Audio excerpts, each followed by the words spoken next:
Bonjour à tous. Aujourd'hui, je vous propose un triangle FAI d'environ 80 km dans le Dévoluy, en décollant de la montagne d'Oreille, qui a une orientation sud-est et qui permet de partir tôt quand l'instabilité est présente.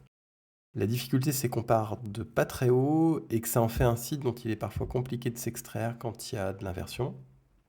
Le projet, c'est de faire le triangle dans le sens horaire, en partant au nord-est vers l'Aubiou, puis de rejoindre la tête de la Clappe, qui se trouve au sud-est du massif, et de clôturer avec une branche plein ouest pour rentrer au déco.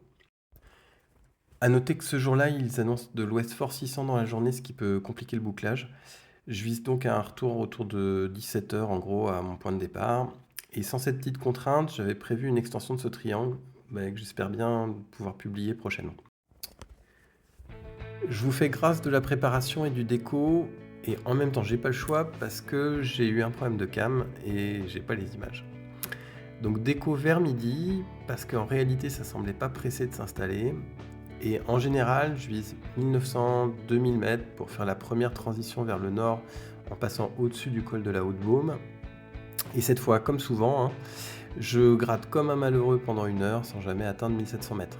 À un moment, je me dis que je vais laisser tomber, d'autant que je commence à cuire franchement dans mon équipement de cosmonaute.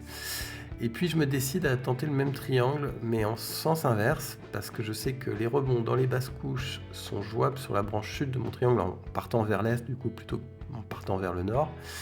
Et qu'en m'approchant du dévolu, j'ai beaucoup plus de chances d'arriver à percer le plafond. Du coup, c'est parti pour 30 bornes à ramper sous l'inversion en suçant à peu près tous les cailloux que je trouve pour me maintenir en l'air. Première transition à 1700 de la Longjagne vers la Plate. Et je me traîne jusqu'à la cime de Pingroll, où je trouve un thermique un peu moche d'ailleurs, qui me remonte à nouveau à 1007 pour foncer sur la tête de Vennes.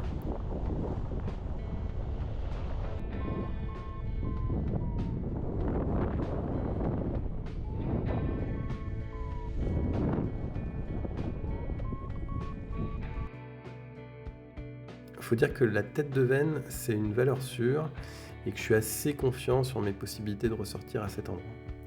Et puis en fait, c'est toujours pas terrible, donc je me jette sur la crête de la Clappe, qui me permet enfin de passer l'inversion, avec un premier plaf plus correct vers 2006.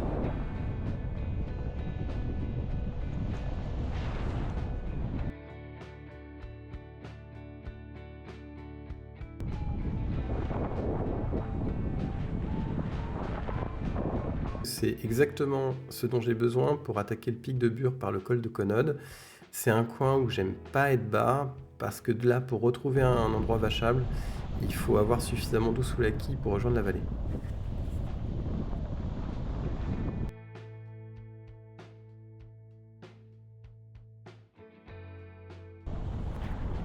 Bon, là, ça devient franchement plus facile, avec un plaf à 2009 à la tête de la Cluse.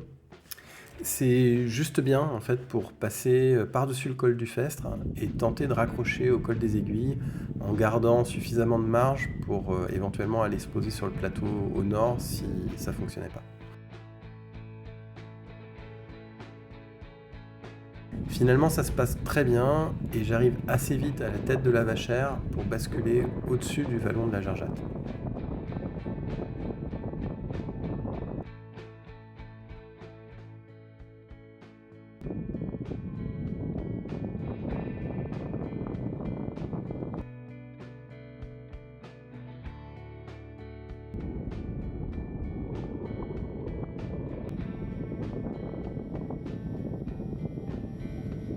À cette heure et dans ces conditions, le cheminement sur les faces ouest du Grand Ferrand est vraiment une formalité. Je frôle les crêtes sur plusieurs kilomètres et ça me donne toujours envie de m'y poser. Mais bon, j'ai perdu assez de temps à rapasser au déco, donc gaz sur l'Aubiou et le Ratier. Donc j'ai décidé de mettre mon point le plus au nord.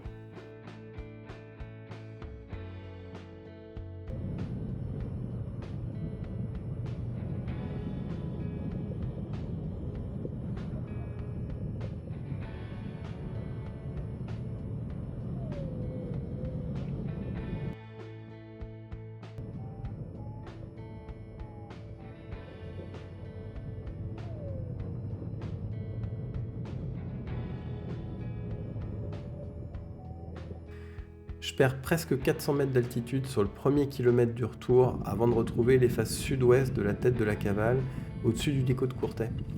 Là, le décor est franchement minéral et plutôt rugueux, donc on apprécie d'en sortir par le haut avec un nouveau plat vers 2007 cette fois, juste avant les faces nord du Grand Ferrand.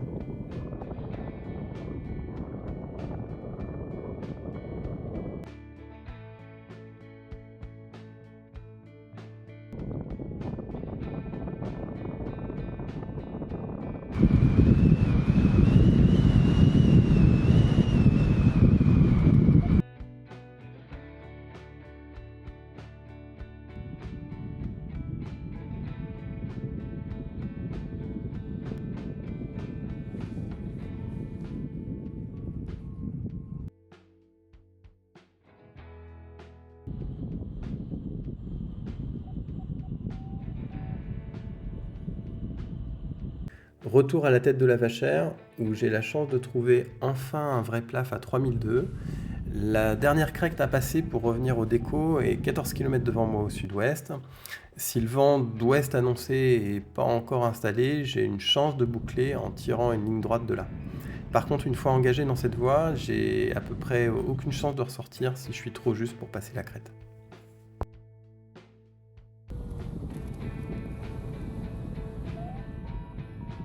Au final, ça passe. Il y a effectivement un bon nord-ouest qui descend du col de Cabre et qui rend pas très saine la masse d'air sur les 2 derniers kilomètres pour boucler. Voilà, j'espère que ça vous a plu. J'aime bien moi ce type de vol un peu technique où il y a des rebondissements et quelques décisions à prendre. J'espère pouvoir refaire une vidéo sur une version plus longue de ce triangle en espérant que les conditions permettent de faire ça rapidement.